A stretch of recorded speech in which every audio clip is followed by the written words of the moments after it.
Vamos a hablar precisamente de la sola escritura. La sola escritura o la sola palabra de Dios. Y quiero que nuestro hermano que está ahí en nuestro control, en nuestro administrador, pues va a poner allí una de las 95 tesis que el doctor Martín Lutero escribió allí por el año 1517, precisamente el 31 de octubre de 1517, un monje agustino, Martín Lutero, clavó allí en la puerta de la iglesia del castillo de Wittenberg, en Alemania. El tema que hoy estaremos viendo es la sola escritura, como la sola escritura es entonces la única autoridad que hay para la iglesia. No hay otra autoridad que esté por encima de la iglesia, sino la Biblia, la palabra de Dios, la palabra escrita es la que está como única fuente de autoridad para la iglesia. Y por eso vamos a ver que Martín Lutero en este tiempo escribió y publicó y clavó que así era la costumbre de ese momento, clavar lo que se quisiera proponer y discutir. Y es por eso que Martín Lutero clava 95 tesis. Pero la tesis número 62, que es la que hoy vamos a tratar, dice así: el verdadero tesoro de la iglesia es el santo evangelio de la gloria y la gracia de Dios. Más adelante, Martín Lutero, cuando fue llamado ante el emperador para que pudiera entonces, él allí en la dieta de Worms, pudiera también retractarse de lo que había dicho, de estos escritos, de estas 95 tesis, él dijo lo siguiente, entre comillas, dice así: a menos que no esté convencido mediante el testimonio de las escrituras o por razones evidentes, ya que no confío en el Papa ni en su concilio, debido a que ellos han errado continuamente y se han contradicho, me mantengo firme en las escrituras, a las que he adoptado como mi guía. Mi conciencia es prisionera de la palabra de Dios y no puedo ni quiero revocar nada, reconociendo que no es seguro o correcto actuar contra la conciencia. Que Dios me ayude. Amén. Se cierran las comillas. Martín Lutero, 1521.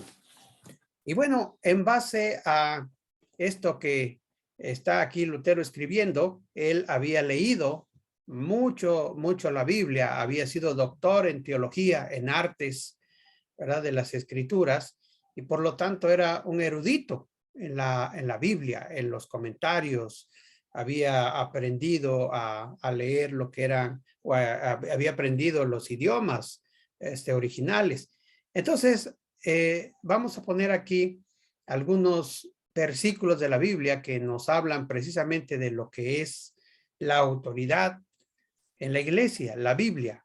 Y dice la segunda carta a Timoteo, capítulo 3, verso 16 y 17, toda la escritura es inspirada por Dios y útil para enseñar, para redarguir, para corregir, para instruir en justicia, a fin de que el hombre de Dios sea perfecto, enteramente preparado para toda buena obra. El Evangelio de Marcos, capítulo 7, verso 8. Porque dejando el mandamiento de Dios, os aferráis a la tradición de los hombres, los lavamientos de los jarros y de los vasos de beber, y hacéis otras muchas cosas semejantes. Romanos, capítulo 1, verso 17. Porque en el Evangelio la justicia de Dios se revela por fe y para fe, como está escrito, mas el justo por la fe vivirá. En la carta a los Efesios, en el capítulo 2, verso 8 y 9. Porque por gracia sois salvos por medio de la fe, y esto no de vosotros, pues es don de Dios, no por obras para que nadie se gloríe. En el Evangelio de Lucas, capítulo 24, los versículos 44 al 48, leemos. Y les dijo, estas son las palabras que os hablé, estando aún con vosotros, que era necesario que se cumpliese todo lo que está escrito de mí en la ley de Moisés, en los profetas y en los salmos. Entonces les abrió el entendimiento para que comprendiesen las escrituras. Y les dijo, así está escrito, y así fue necesario que el Cristo padeciese y resucitase de los muertos al tercer día, y que se predicase en su nombre el arrepentimiento y el perdón de pecados en todas las naciones, comenzando desde Jerusalén. Y vosotros sois testigos de estas cosas. Amén. Hermanos, estamos ya por celebrar en este mes de octubre, en este 31 de octubre del 2021, estamos por celebrar ya 504 años del aniversario de la Reforma Luterana y Protestante. El 31 de octubre, como hemos dicho, el 31 de octubre de 1517, Martín Lutero clavó allí en la puerta de la iglesia del castillo de Wittenberg 95 tesis. Estas 95 tesis era un documento que presentaba los abusos del clero, sobre todo en relación con la venta de indulgencias, que es el pago de remisión de las penas de los pecados terrenales por la misma Iglesia Católica Romana. En ese entonces, en ese periodo que llamamos la Iglesia medieval, pues la gente medieval tenía un temor muy real del periodo del castigo en el purgatorio, que había sido retratado de manera detallada por la Iglesia romana. Ellos no tenían gran temor al infierno, porque creían que si morían perdonados y bendecidos por el sacerdote, se les garantizaba el acceso a través de las puertas del cielo, cuya llave estaba en manos de la Iglesia romana. Pero temían el dolor del purgatorio, porque la Iglesia enseñó que antes de llegar al cielo tenían que limpiar cada uno de sus pecados cometidos en la vida mortal. Entonces, en ese periodo, Martín Lutero presentó 3 principios que son nacidos de este movimiento de la Reforma, lo que es la sola escritura, la sola fe y la sola gracia. Más adelante, durante este movimiento protestante, se agregó solo Cristo y solo a Dios la gloria. En esta ocasión, hermanos, hermanas, veremos lo que es el primer principio, el principio de la sola escritura, que se refiere a que la palabra de Dios es la única, como Dios inspirada, es la única y autoritativa para la iglesia. No hay sobre la palabra de Dios otra autoridad que esté, ¿verdad?, mandando a la iglesia por encima de Dios mismo. Por eso, en ese entonces, en el año 1521, podríamos decir ahí en el año 1521, en el siglo XVI, se hacía entonces una pregunta relacionada con la lectura y la difusión de lo que es la Biblia, la palabra de Dios. Y en base a eso, Martín Lutero clava sus 95 tesis, como dijimos ahí, en la puerta de la iglesia del castillo de Wittenberg. Hace más de 500 años, Martín Lutero clava estas tesis y en este documento está invitando a que se debata estas 95 tesis. Sobre todo, Lutero creía que la Biblia no podía concebirse de la manera en que se estaba interpretando.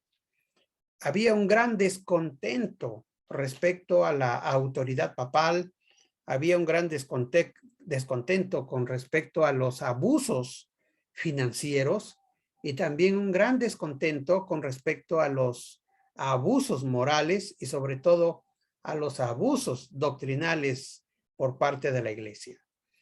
Había, en términos generales, un autor ha presentado 4 preguntas generales que se presentaban en ese momento, en este periodo. Estas 4 preguntas son: ¿cómo se salva la persona? Segundo, ¿dónde reside la autoridad religiosa? Tercero, ¿qué es la iglesia? Y cuarto, ¿cuál es la esencia de la vida cristiana? Y por eso es que Martín Lutero, en ese momento un monje agustino, él clava estas 95 tesis para presentar los argumentos bíblicos en contra de la tradición católica romana que estaba vendiendo las indulgencias. En ningún momento Martín Lutero intentó crear una nueva iglesia. Lo que Martín Lutero quería era renovar la iglesia, pero en ningún momento quiso crear una nueva iglesia. Hoy día podemos, hermanos, ver que nuestra cultura, las creencias populares, nuestra cultura es totalmente diferente a la de hace siglos, del siglo XVI, de los años 1500. Es una cultura diferente. Y mucha gente va a pensar que como ya es viejo, ya entonces la palabra de Dios ha pasado de moda. Pero la palabra de Dios permanecerá a través de los siglos. Y es lo único que va a permanecer, porque puede pasar la tierra, puede pasar, ¿verdad?, todo lo que conocemos en el universo, pero lo que permanecerá es la palabra de Dios. Por eso, hermanos, hoy vemos entonces que para muchas personas la palabra de Dios se ha convertido en algo obsoleto. Sin embargo, lo que sucedió en la Reforma Protestante allá en el siglo XVI sigue estando vigente para nuestros tiempos y seguirá estando vigente mientras el evangelio se siga predicando de manera pura y que sea para salvación a las almas. Una entonces de las implicaciones prácticas de la Reforma Protestante para la iglesia de hoy, como dijimos, tiene que ver con esta segunda pregunta, que es: ¿dónde reside la autoridad religiosa? Y hoy veremos la sola escritura. Y la sola escritura, ¿cómo fue, verdad, interpretada de acuerdo a como la misma Biblia lo dice, la única autoridad, la única fuente de autoridad para la iglesia? Constantemente la iglesia está siendo atacada en diferentes frentes y eso es ahora a lo que tenemos que regresar de nuevo a lo que son las Sagradas Escrituras. Por eso es muy importante recordar y tomar muy en cuenta cómo los primeros reformadores tomaron la palabra de Dios como lo que es la Biblia, la palabra de Dios inspirada, ¿verdad?, que escribieron los hombres y que es a lo que nosotros debemos estar viviendo, a la luz de las Sagradas Escrituras. Pero podemos entonces, ¿por qué la sola Escritura? Y para entender por qué la sola Escritura, por qué nace este principio de la sola Escritura, vamos a recordar cuál era el concepto que tenía la iglesia con respecto a la sucesión apostólica. La iglesia apostólica se cree como los sucesores únicos apostólicos y que por lo tanto tienen el derecho de invalidar la autoridad de otras iglesias y por lo tanto se apropian como única autoridad la interpretación de las escrituras. Por lo tanto, todas las enseñanzas de la Iglesia romana provenientes también del Papa se consideran infalibles y autoritativas, aún sobre las mismas escrituras. La Iglesia en ese momento sostenía un doble principio de autoridad para el creyente. Por un lado, no estaban negando la Biblia como un principio de autoridad en asuntos de la fe y prácticas, pero agregaban la tradición eclesiástica a la misma escala e importancia de la Biblia, o aún por encima de la palabra de Dios.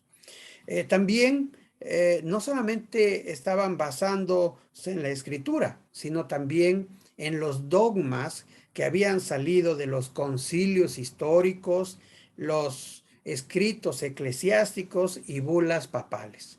Todo eso lo ponían al mismo nivel, al mismo orden que la Biblia o por encima de la palabra de Dios. Dado entonces que ellos, la Iglesia Católica, consideraba al Papa infalible, todos sus documentos eran considerados autoritativos como la infalible palabra de Dios. Obviamente esto era un engaño, no solamente por poner la tradición de la Iglesia a la misma altura que la Biblia, sino que además la tradición iba en contra de claros principios bíblicos, sobre todo los que se relacionan con el evangelio de la salvación en el Señor Jesucristo. Esa es una de las mayores diferencias entre los católicos romanos y los protestantes, principalmente con la Iglesia luterana, lo que provocó lo que hoy conocemos como la Reforma Protestante. La Iglesia Católica no negaba la gracia salvadora, pero a la misma le añadía obras.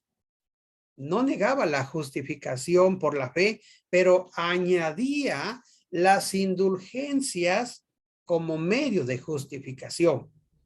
No negaba a Cristo, pero añadía la veneración a la Virgen María y a todos los santos. No negaba la gloria de Dios, pero el Papa se presentaba como el vicario de Cristo en la tierra. Entonces, hermanos, hermanas, como hemos visto, la autoridad de la Biblia no era suficiente para ellos y por eso le agregaban la tradición eclesiástica.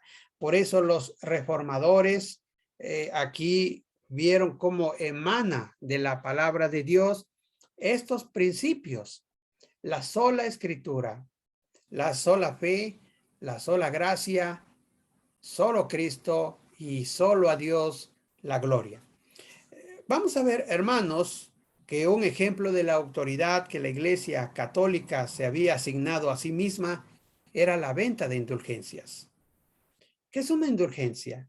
De acuerdo a los documentos de la Iglesia Católica, una indulgencia es, abro comillas, la remisión del castigo temporal debido a Dios por los pecados ya perdonados en cuanto a la culpa. Una remisión otorgada por la autoridad eclesiástica a los fieles del tesoro de méritos superabundantes de nuestro Señor Jesucristo, de la Santísima Virgen María y de los santos. Cierro comillas.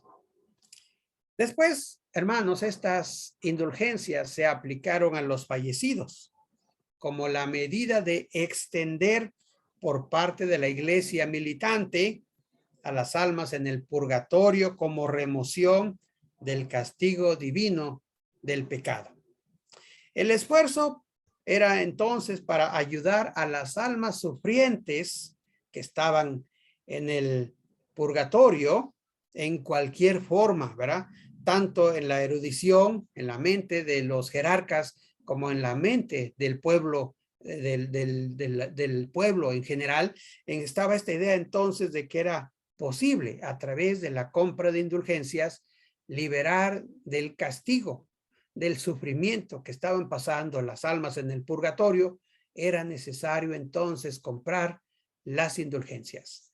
La Iglesia, y en especial el Papa, afirmaba ser la autoridad suprema para financiar también las obras magnificentes que había, ¿verdad?, en Roma, y que quería hacer como terminar la construcción de la Basílica de San Pedro en Roma.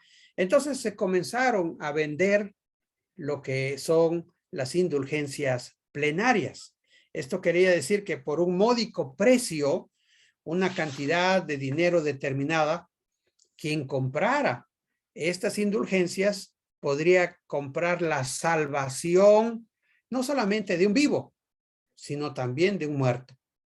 Entonces la idea era, necesitamos en nuestra Roma mucho esplendor y necesitamos indulgencias de parte del mundo entero para traer dinero y tener para la construcción de esta basílica.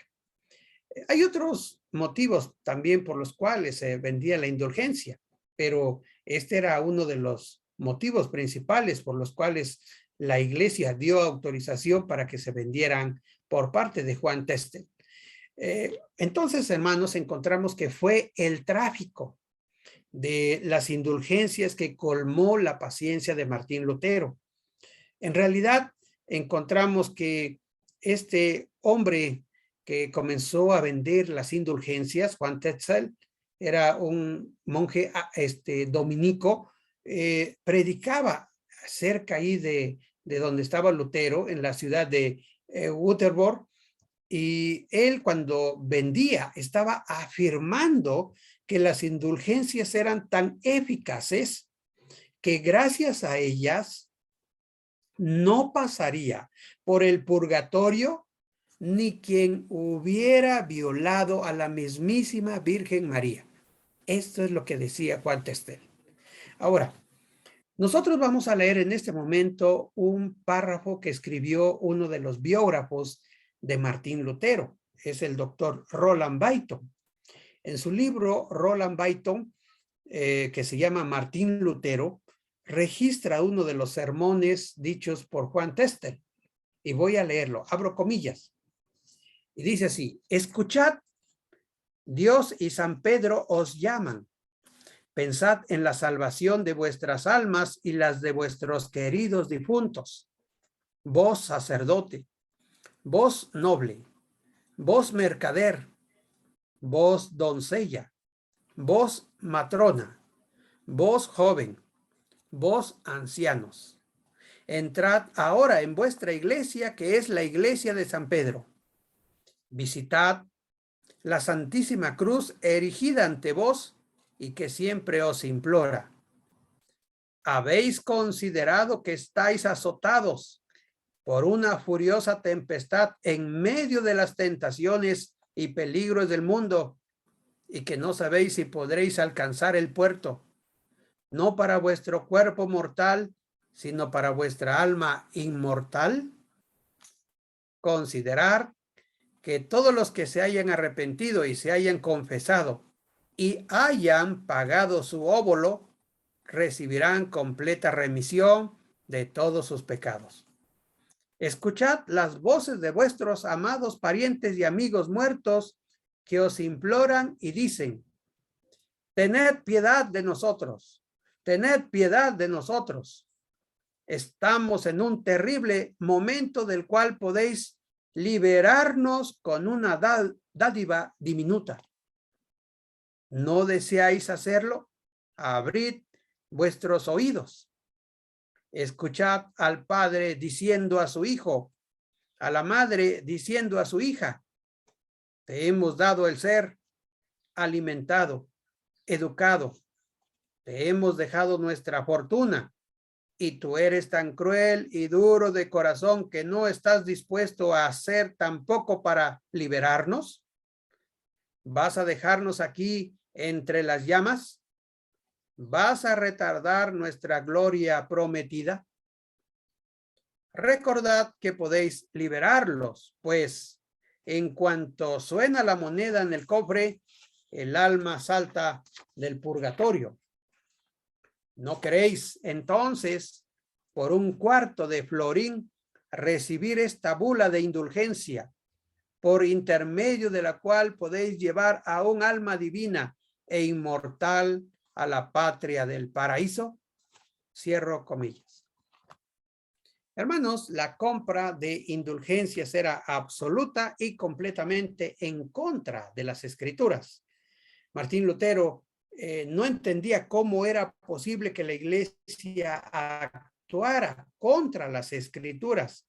Simplemente no se entendía cómo podían amparar las indulgencias, entre otras cosas, si no estaba en la escritura.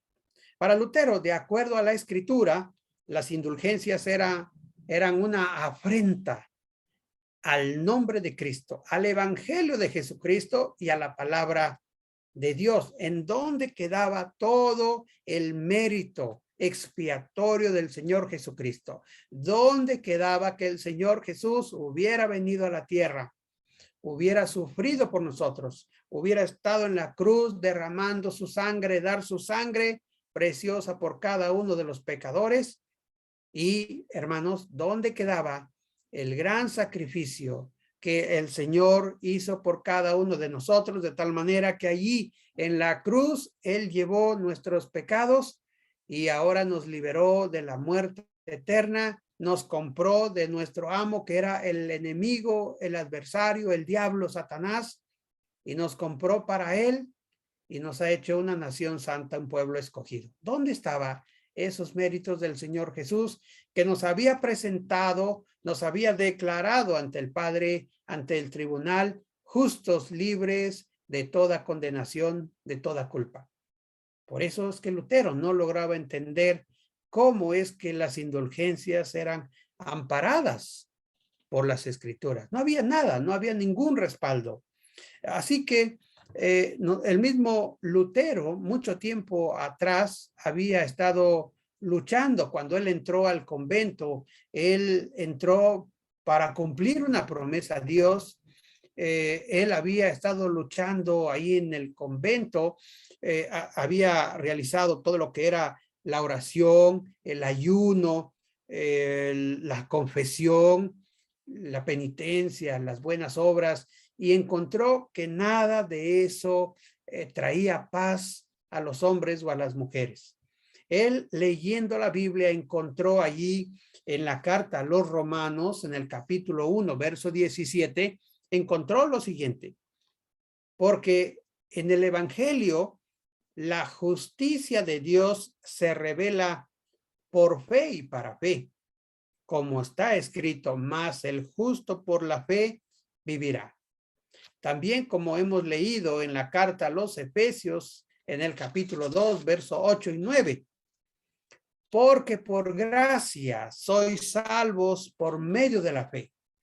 Y esto no de vosotros, pues es don de Dios, no por obras, para que nadie se gloríe. Hermanos, fue así como se llegó a entender que la justicia de Dios no podía ser obtenida o ganada por medio de obras que el hombre haga. Por el contrario, la gracia es un regalo dada por Dios. Es un regalo que Cristo nos ha dado por su obra expiatoria. Y Lutero experimentó la gracia de Dios a medida que él estaba leyendo las escrituras, que el Espíritu Santo lo estaba guiando. Y es entonces que se pudo dar cuenta cómo la palabra de Dios no había sido predicada a las gentes, a las personas, al pueblo, sino que se predicaba en latín y la gente no entendía. Por eso más tarde Martín Lutero va a traducir la Biblia al alemán para que el pueblo alemán pudiera leerla en su propio idioma. Así que, hermanos, la sola escritura, la Biblia, es la autoridad máxima a la cual el creyente puede apelar. La Sagrada Escritura, la Biblia, es la única regla de fe y conducta para el cristiano, ya que solo ella es la palabra de Dios infalible. Hermanos, dice allí en la segunda carta a Timoteo, en el capítulo 3, versos 16 y 17, toda la escritura es inspirada por Dios y útil para enseñar, para redarguir, para corregir, para instruir en justicia, a fin de que el hombre de Dios sea perfecto, enteramente preparado para toda buena obra. Hermanos, Pablo dice que la escritura es inspirada por Dios, no es tradición, ¿verdad? No la tradición oral es la que está por encima de la escritura. Vemos que la palabra de Dios escrita, la palabra de Dios que también hoy nos está hablando, está por encima de la tradición de la iglesia. Por eso, hermanos, la cosa es grave o se pone grave o se pone peor cuando las tradiciones comienzan a estar por encima de las escrituras. Y como hemos visto, la palabra de Dios es inspirada por Dios y por lo tanto es verdadera en todo su contenido, desde el principio hasta el fin. Sin embargo, la tradición y la escritura parecen contradecirse. Es por eso que la tradición debe ser descartada cuando comienza a estar en contra de la escritura, ya que las dos no pueden ser ciertas. Si el Espíritu Santo inspiró las escrituras y la tradición, entonces no pueden contradecirse. Pero, hermanos, aquí encontramos lo siguiente. Si la escritura es inspirada por Dios y la escritura y la tradición se contradicen, por tanto, la tradición no puede ser inspirada por Dios. Ahora, a Martín Lutero, después que pasa el tiempo, lo llevan a lo que se llama la dieta de Worms en el año 1521. Y ahí, en el año 1521, Martín Lutero es citado por la autoridad papal y por todo lo que era, vamos a llamarle las autoridades civiles y religiosas de ese momento. Martín Lutero llega con unos cuantos hermanos que lo acompañan, pero durante el recorrido tiene un gran éxito que en todos los lugares por donde va predicando, la gente comienza a escucharlo y la gente estaba alegre de escuchar el mensaje del evangelio, el mensaje de salvación. Llega entonces a esta dieta, a este concilio, vamos a llamarlo así, y allí reunidos le hacen una pregunta, que si él se retractaba de los escritos, si él se echaba para atrás de todo lo que había estado predicando y de todo lo que había escrito.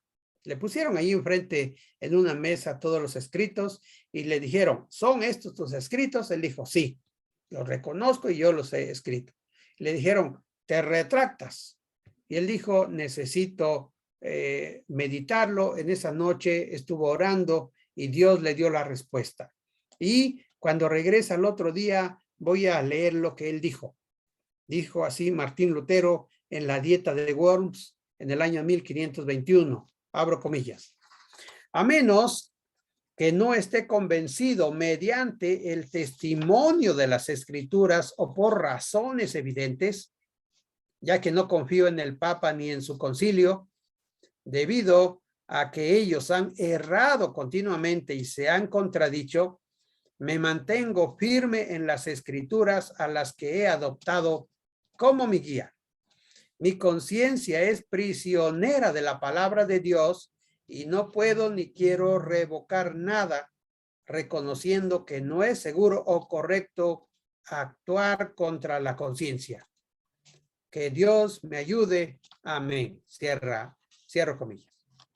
Como podemos entonces ver, Lutero había perdido toda confianza en el Papa, en su concilio y en las tradiciones. Esto es porque habían contradicho lo que la Sagrada Escritura enseña claramente. Por eso ya leímos hace unos momentos esa segunda carta de Timoteo, capítulo 3, verso 16, donde dice que toda la Escritura es inspirada por Dios. Ahora, las tradiciones no son malas.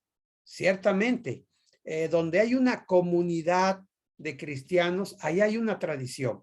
Por eso podemos hablar que donde está la comunidad luterana hay una tradición luterana, donde hay una comunidad presbiteriana, hay una tradición luterana, donde hay una iglesia o una comunidad bautista, hay una tradición bautista, donde hay una comunidad romana, hay una tradición romana. Lo que no podemos hacer es pretender elevar lo que es la tradición al mismo nivel de las escrituras. Y el Señor Jesús luchó, él mismo luchó contra la tradición. Y así lo dice cuando él estaba refutándole a los maestros de la ley, a los fariseos, a los saduceos, a los escribas. Y vamos a ver una cita que se encuentra en Marcos 7:8, que dice así: porque dejando el mandamiento de Dios, fíjense hermanos, dice, porque dejando el mandamiento de Dios os aferráis a la tradición de los hombres, los lavamientos de los jarros y de los vasos de beber, y hacéis otras muchas cosas semejantes. Vemos como el mismo Señor Jesús está diciendo, se están alejando de los mandamientos de Dios por hacerle caso más a la tradición. Así que las tradiciones y las costumbres son buenas para mantener el orden, pero nunca debemos permitir que las mismas lleguen a estar por encima de las escrituras. No podemos permitir que las tradiciones lleguen a ser la máxima autoridad en la iglesia. Muchos cristianos, incluso dentro de lo que es el mundo evangélico, elevan sus tradiciones a un nivel que no corresponde y juzgan a todos aquellos que no cumplen con las demandas de su tradición, de tal forma que exigen a los hombres a cumplir con reglas que no son bíblicas. Es por eso que las tradiciones siempre deben sujetarse a lo que está escrito en la Biblia. Y es la Biblia a la única a la cual nosotros debemos, ¿verdad?, someternos, porque es la palabra de Dios, es inspirada por Dios y es útil, como ya vimos, para enseñar, para redarguir, para amonestarnos, hermanos. Es la única autoridad. Así que, sobre todo, hermanos, la iglesia luterana, los cristianos luteranos, encontramos en la Biblia todo lo que debemos creer y practicar sin que sea preciso ni apropiado recurrir a otra autoridad como la tradición de la iglesia o el papado o las revelaciones.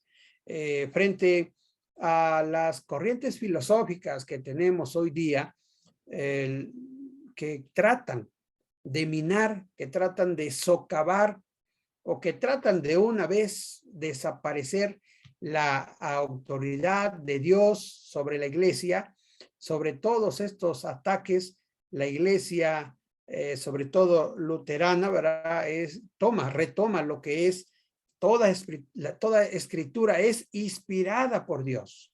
Retoma este principio de la segunda carta a Timoteo 3:16, que dice que toda la escritura es inspirada por Dios y es útil para enseñar y redarguir, para corregir, para instruir en justicia. Así que, hermanos, nosotros creemos que Cristo, la palabra de Dios hecha carne, es la clave para entender las escrituras. El Señor Jesús nos dijo allí en el Evangelio de Lucas, capítulo 24, los versículos 44 al 48, lo siguiente.